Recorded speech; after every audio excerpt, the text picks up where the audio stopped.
Hello, everyone. Welcome to the NTI Pod Talk. My name is Dianne Kaler, and I'm the Director of Nutrition Therapy Institute.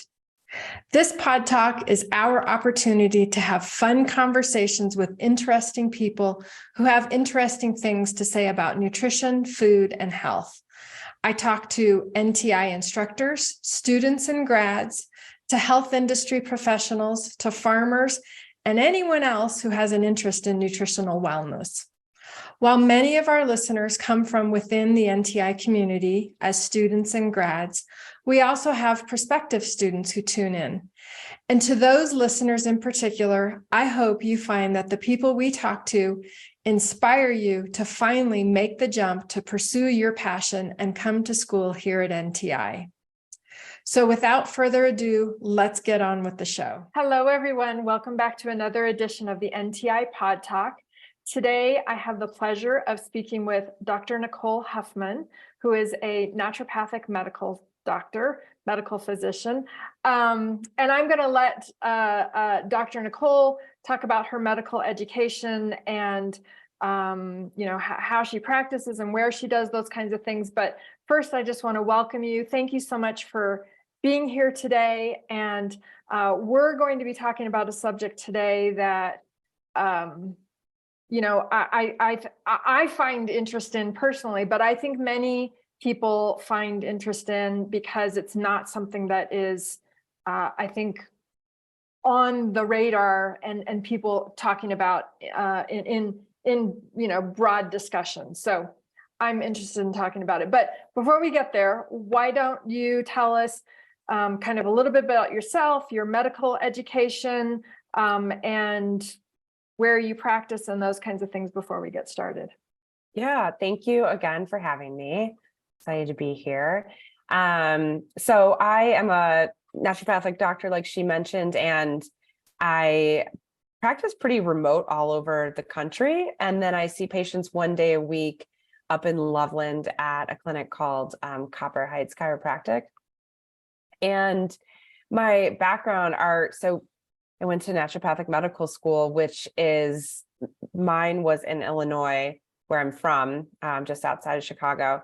And it's it's all the same sort of like classes that a regular doctor would take, except instead of as much pharmaceutical, we do get some pharmacy, but a lot of, we're also learning how to use herbs and homeopathy and, extensive training on nutrition. So there's a couple differences, but the basic like anatomy, physiology, biochemistry, all of that is very similar to that of a MD, a medical doctor. Mm-hmm. And we don't have required residency. So that's the biggest difference between us and a medical doctor. But a lot of us choose to do a residency afterwards. I had already been working with people one-on-one with nutrition and supplements prior as a coach of some sort. And then I was also a strength coach. So I felt like I had a pretty decent background in it. I was actually like reading labs before I had gone back to school. So I felt like I had already had a lot of good sort of like practical basis with working with patients in a way. But yeah, that's my education and where I practice. So I'm either on Zoom or in person. Okay, great. Well,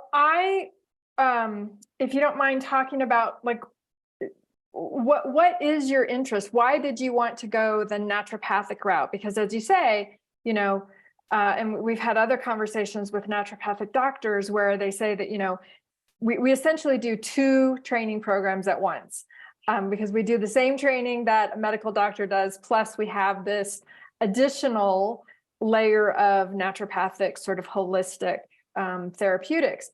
And so what's your interest in this additional role of being a naturopathic medical doctor?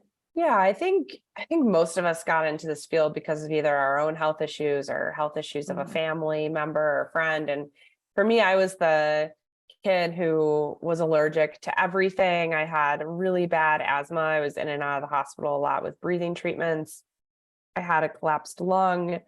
I couldn't be around anything with fur. I mostly had lizards and snakes as pets. And and I became a strength coach after I had a couple different careers, and I'd started as pre-med actually when I was 18, and then quickly realized I didn't want to become that type of doctor, but I didn't know this other type of doctor even existed at the time.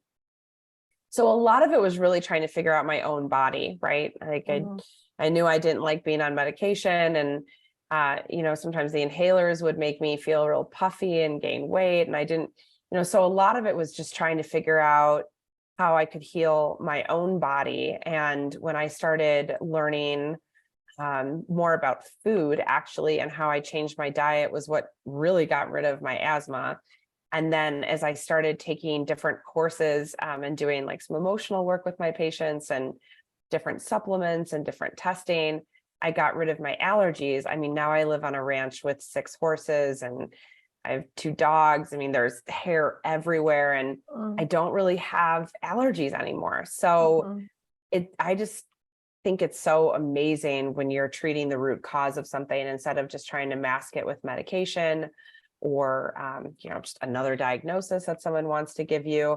So yeah, it was definitely my own health journey that got me into it for sure. Yeah. That is so typical even for our students that come to nutrition school. It is their own health journey that, got them started on the path, started to build this passion that they want to really pursue an education. People have heard me say before, my husband had the exact same experience. He had horrible asthma as a child, in and out of hospitals, all the same stuff, using 3 different steroid inhalers. And once I learned about, food and started forcing him to make food choices, but Right. he was happy to do it. But, I was really kind of heavy-handed about it. You have to stop eating this, and, we need to start eating these things. And his asthma is completely gone now, Amazing. and yeah, so same exact thing. Of course, That's we're not great. saying that everyone would have that experience, but these Yeah. are 2 anecdotal personal experiences. But Absolutely. anyways, yeah. All right. Well, I'm not sure if you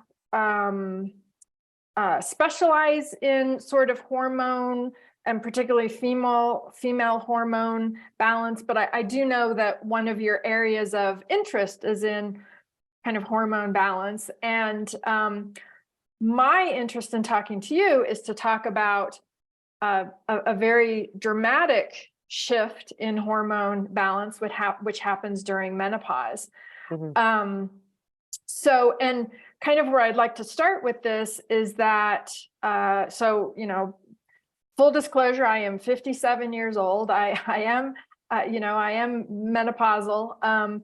And as soon as I started reaching age like 50, 51, I don't know, 52, I started getting really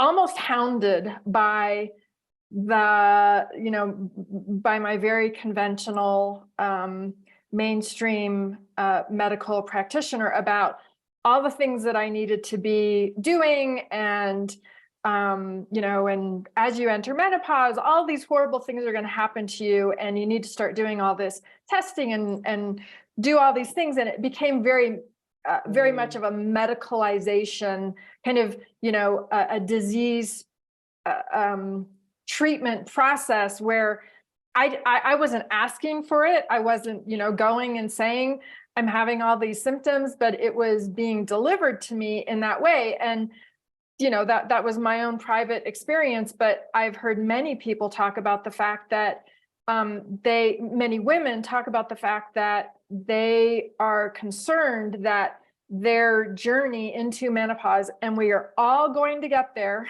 It is, you cannot avoid it. We are all going to get there, but that their journey to menopause becomes turned into a disease. Not just a natural state of being a human female. So do you have any thoughts about that? And that's kind of where I would like to start to hear your thoughts about it in working with your patients.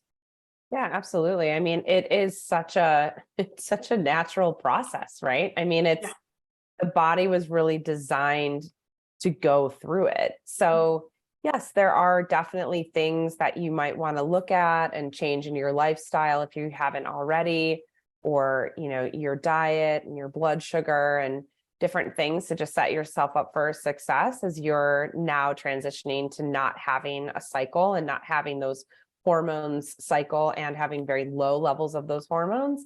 For sure. Absolutely. But I think that's the difference between a lot of holistic practitioners and more of the traditional medicine model, is that we are all about preventative medicine and really supporting the body, and also where you're at, not you and every other 57-year-old female. It's where's your body at? How have you been taking care of yourself? What have you been doing?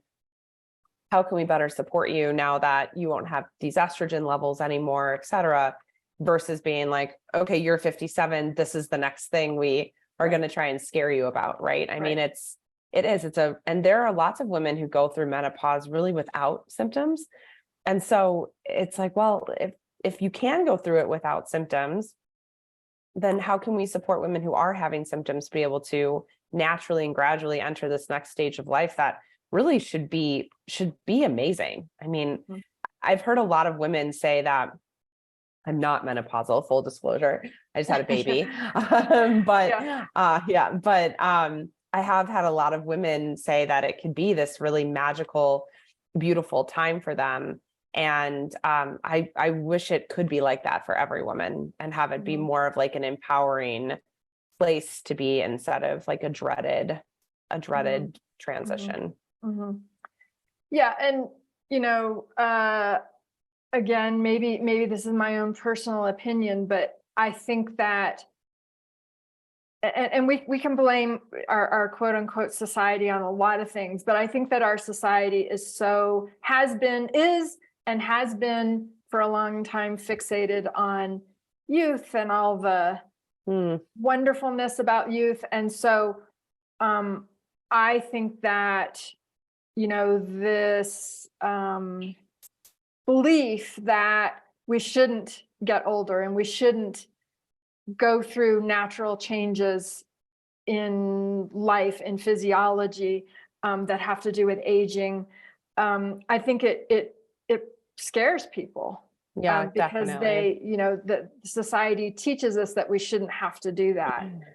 So anyways, all right. Well, you mentioned that some women do go through menopause naturally without having a lot of symptoms, or a lot of, at least overt debilitating symptoms. Are there any commonality, having just said that, are there any commonalities that you see in your patients with menopause? Like, what kind of things do people come to you to talk about helping them deal with? Sure. I mean, I probably the number one, they're perimenopausal or menopausal and they've gained weight. That's probably the biggest thing. I put on some weight. I haven't changed the way I'm eating. Health, right? That's a big one. Yeah. And then I think the other one is hot flashes. I think those can be pretty disruptive for a lot of women. So I know hot flashes is a big thing. And then I would just say like loss of libido. And for some women, it is loss of, creativity and vitality in certain ways too. So again, just a lot of them aren't like, I miss having my period. A lot of them are just like, that does not happen. Yeah. No one's like, I'll just really tell you that does not happen. Yeah. But I would like to continue to feel that, that vitality, and I would like to continue to feel good in my body. And, what can we do? I would say those are sort of the big ones. Yeah. Yeah. Okay. So, we are a nutrition school. Our community is interested in nutrition. So are there nutritional sort of generalities that you talk to your patients about, who are asking these types of questions about menopause?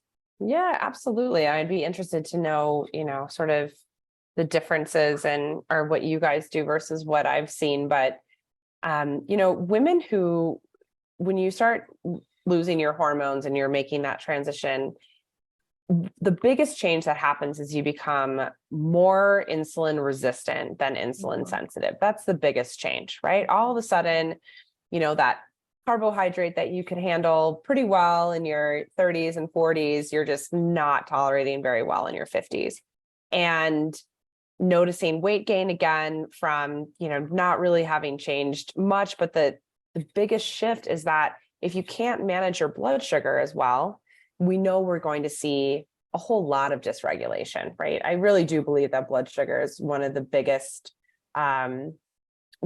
issues among most health issues, not even just menopause, but definitely women have a hard time managing their blood sugar who don't have hormones anymore. And so a lot of times we have to change their diet, right? We have to, cater it a little bit more towards protein focus and fat focused, and not so much the carbohydrate land anymore. And yes, there's definitely some women who can, just like any women who can tolerate certain foods over other women, but that's the biggest one I see, right? Because probably the women who can tolerate their muffins and their bagels just fine aren't the ones that are reaching out to me. Yes. It's the ones that are having blood sugar problems that usually reach out. And so, yeah, it's very different. And I will also say that women who are not cycling anymore, they do a lot better with fasting than women who are cycling. So oftentimes women who are in menopause can do intermittent fasting or can do longer types of fasting. And that can work really well for some of them too. And again, regulating their blood sugar, giving their body some time to have autophagy, right? So the self-killing of cells that don't necessarily need to be there anymore. It's kind of like a garbage cleanup pickup for the body. Able to get some inflammation down. So again, using different tools with nutrition or fasting, not eating, in order to help them start feeling better in their body, for sure. Yeah, I completely agree with you. I think blood sugar is a huge issue. And the other thing that we talk a lot about is that even though the ovaries are no longer producing estrogen, or certainly not at the high amounts that they were previously, your adrenal glands are still producing estrogen. So we talk a lot about making sure that you're coming into the perimenopausal and menopausal life stage, not having used up all of your adrenal reserves and your capacity for your adrenal glands to function really robustly. And of course, blood sugar has a big role there as well, because when you've got dysfunction in blood sugar regulation, your adrenal glands are having to manage your blood sugar a lot of time. Absolutely. So I completely agree with you, and kind of removing or reducing those foods that are marketed as health foods, like muffins, bran muffins or whatever, blueberry muffins and bagels, they're marketed as health foods, right? And really, they're not health foods for blood sugar control, I don't think, in any case. So I completely agree with you. Yeah, we talk a lot about, like, one of my fellow colleagues calls her Queen Cortisol, and how important she is really when we're talking about hormones. I think when we're talking about perimenopause and menopause, a lot of practitioners are really focused on the estrogen and progesterone and testosterone, of course, but cortisol and insulin are really just as important. And so, like you were saying, if we're kind of heading into perimenopause after being in a lot of stress and our cortisol is really elevated, well, Queen Cortisol needs to be kept happy. And so she'll really kind of throw everybody else for a loop if she's out of balance, including your insulin and including your testosterone and progesterone and everything. So it really is like your stress management. And one of the big stressors, because I think a lot of times when we talk about stress, we think about mental, emotional stress, but there's so many types of stressors. I mean, living in a moldy house is a stressor. And I've seen that throw women into perimenopause early. Eating the wrong foods is a stressor. having dysregulated blood sugar is a stressor, right? So it doesn't necessarily all just have to be mental, emotional, although I haven't met too many women who aren't dealing with mental, emotional stress. But we think of everything else on top of that, and your food and how you regulate your blood sugar is absolutely number one. Mm-hmm. Yeah, absolutely. And then, I'm sure coming from your background as being a trainer, you probably talk a lot about, you need to build and or maintain muscle mass. Our muscle mass is our largest glucose sink. The best way to have good blood sugar regulation is to have adequate muscle mass. And I think it becomes more difficult as we age, both men and women, but as we age to maintain muscle mass, even doing the same amount of exercise. So you kind of have to do a little bit more or a little bit different, certainly more weight training, those kinds of things. So, those are things that we talk about here, that I talk about with my clients. So, but, again, coming from the standpoint of being someone who's in this position, I can just say that, it is during your 50s when you are usually, your children are grown, you're hopefully not having to be a full-time, all immersive parent.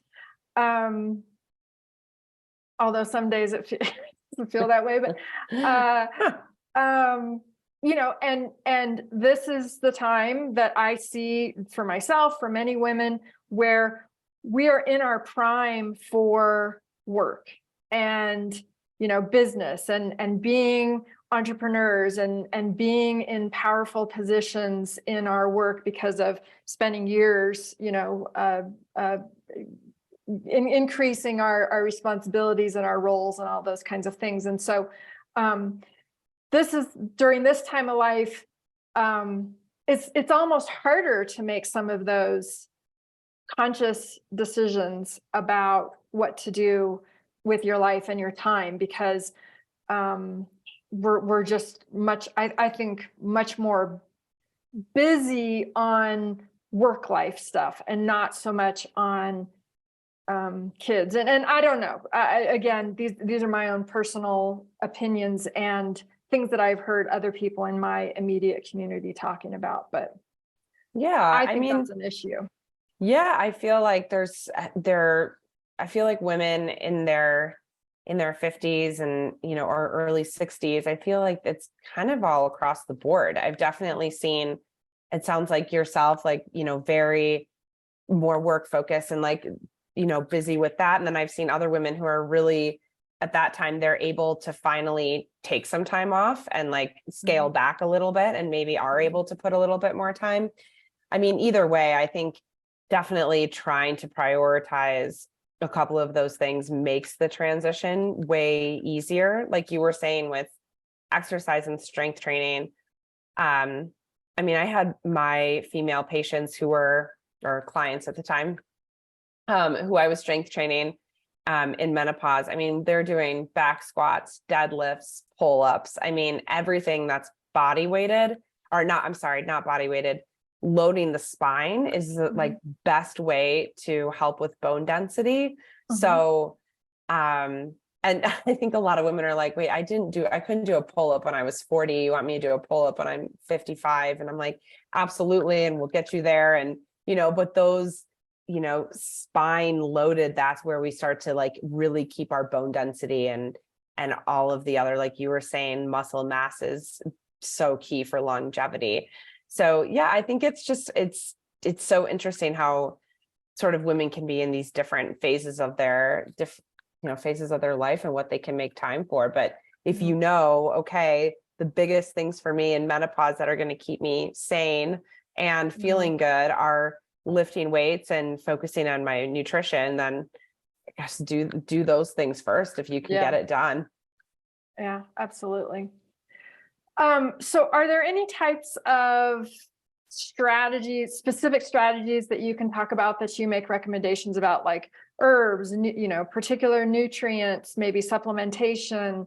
Do you use any kind of homeopathy, essential oils that you find yourself consistently making recommendations to your patients? Yeah, I definitely feel like, so I'm big on vitamin K, vitamin K2. I really like there's a particular supplement. I don't know if I'm allowed to talk about that on here, but Sure. Yeah. called megaquinone. Mhm. And I have really seen that be very helpful with bone density and keeping bone density, and then as well as really impactful for the heart. So I do recommend that a lot for women who are in menopause. Um, Magnesium, I mean, some of these are like very basic nutrients that in our medicine, we really try to do like basics first instead of like looking for the canary in the coal mine, right? Like we can really we call them the basic determinants of health. If we can really cover those basic determinants, a lot of things get better. And then we can kind of start doing like the really individual stuff, which, some women test. I use a lot of muscle testing as well as specialty testing, but some women test really great on some different herbal complexes with like black cohosh or whatever for their hot flashes. And other women, we've done a little bit of, I'm trying to think of what's in this balancing cream that we use. Even you can put it on even vaginally. That's been really helpful for them. So some women are more sensitive than others. I think some women need a little bit more support than others, but some of the very basic ones would be like a magnesium. I think that's extremely important. A really great mineral supplement of some sort. So I'm a big fan of Quinton minerals. It has everything in the periodic table. They're the cleanest and most effective ones that I've seen. So I feel like that's really important. Usually some sort of good fish oil or cod liver oil. I do a lot of testing for like vitamin D and red blood cell, zinc and magnesium. So I try to keep those really high or in good ranges. And then it just depends too on, I'm really big on protein intake for women. I mean, women of all ages, but definitely postmenopausal. And so a lot of times women have been under eating protein almost their whole life. So I do recommend usually some sort of digestive enzyme that has hydrochloric acid in it. So I know that they're really breaking down their protein, because if you're not utilizing your protein, you're not going to be building your muscle anyways. And that's usually when women are like, oh, I don't really tolerate meat too well, or I don't really, a lot of times just because they're just not breaking it down. And we all lose our hydrochloric acid levels that should be pretty high in the stomach as we get older anyways. And it's usually from stress or, poor nutrition or, just aging in general. And so I just find that even like a really basic betaine hydrochloric acid with digestive enzymes works really well. I love essential oils, but I'm not like your essential oil girl. I feel like there's probably other people who could talk way more to that. But even things like MCT oil, I've seen be really powerful for women's brains. Again, getting some more of that good, healthy fat. There's certain MCTs that are really good for the gums, which we can see like teeth and gum changes as those hormones go down. And then I'm really big on supporting the heart. So, some women are all about, I would say there's like two camps. There's the women who are like, I want my hormones back. So then we do bioidentical hormones. I don't do a ton of that. I can't really in Colorado. My California patients, I can do more of that based on my licensure.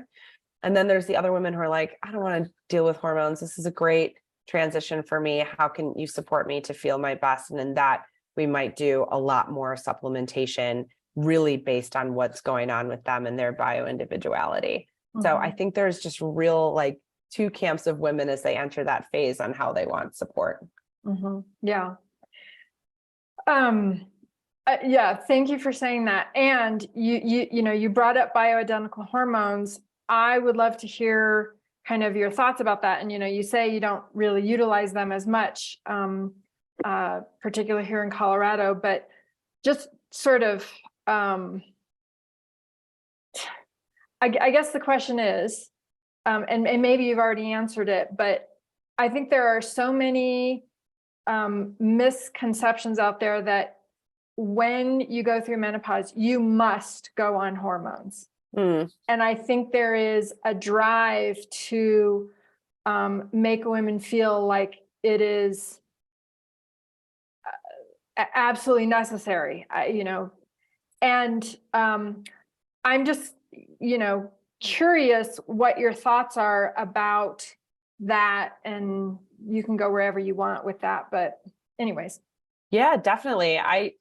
There's no judgment on my end. I feel like if a woman's like, I would like to have my hormones back, I feel better that way, it's great. Go for it. If I think working with somebody who that's what they do, they're the hormone, guru, and that's what they do with their patients. They know exactly how to do certain ratios and get women feeling a little bit better for them. That, I think that's wonderful. And then for the women who are like, I don't want to do it, you don't have to. It's definitely not like I've started menopause, your next step is hormones. Absolutely not. There's plenty of women who, probably the majority of women, who choose not to. And I think that's great. They've recognized this as the next transition phase of their body, and they just want to go through it with as much grace and ease as they can. And that's absolutely possible. And then equally, there's no, judgment for the women who do, they have really, really rough symptoms, and for them being on a little bit of testosterone or a little bit of estradiol and progesterone makes all the difference. So I think there really are different ways of approaching it, and there's absolutely not this is what you have to do next. Not at all. Yeah. Yeah, I agree. And I think that it's empowering for women to recognize that if they don't want to utilize the hormone route, that there are so many other ways that we can support our health, that makes the quote unquote need, or the perceived need for hormones, much less, for them. Because if you can do things to manage your blood sugar, do things to manage your psychology, your mental health, all those kinds of things, I just, I think that there are ways that we can not be dependent on hormones after menopause. Yeah, I absolutely agree. Yeah. Absolutely. All right. Well, great. I want to thank you so much for this conversation. It was really, good to speak with someone who's in alignment with the way I think. I always, obviously that is good to hear some of my thoughts validated by someone who's working out there in the field with patients. So I want to thank you. Is there anything that, I didn't ask that you kind of want to get out there? Any kind of big messages about menopause that we didn't really talk about? Yeah, that's a good question. I feel like what you said, balancing the emotional psychology piece. I mean, there's so many different tools to do that, whether it's like meditation or emotional freedom technique. I use something called neuro-emotional technique that I find to be really helpful with my patients. But I do think, especially just in the day and age and kind of like everything going on in the world, and then everybody's own, their own world and what's going on, and then such a change in your body, which I know for some women can feel really foreign to them. I do think doing some stuff to help the mental and emotional piece of it is key. And I really do find that it helps lessen all the other symptoms as well too. So I think that was just an important piece to bring up. Yeah. Absolutely. I run into troubles where my brain, I'm not in a good place psychologically and, mentally, whatever stress, whatever. And it definitely makes hot flashes a lot worse. So it definitely does. Yeah. Stress will make those hot flashes a lot worse. And so again, we talked about the different types of stress, whether it be, gluten is crazy stressful for a lot of women's hot flashes, but, so is traffic or of, their kid drama or whatever. Right. So I definitely do think using tools to balance that side of things is really important. Yeah, absolutely.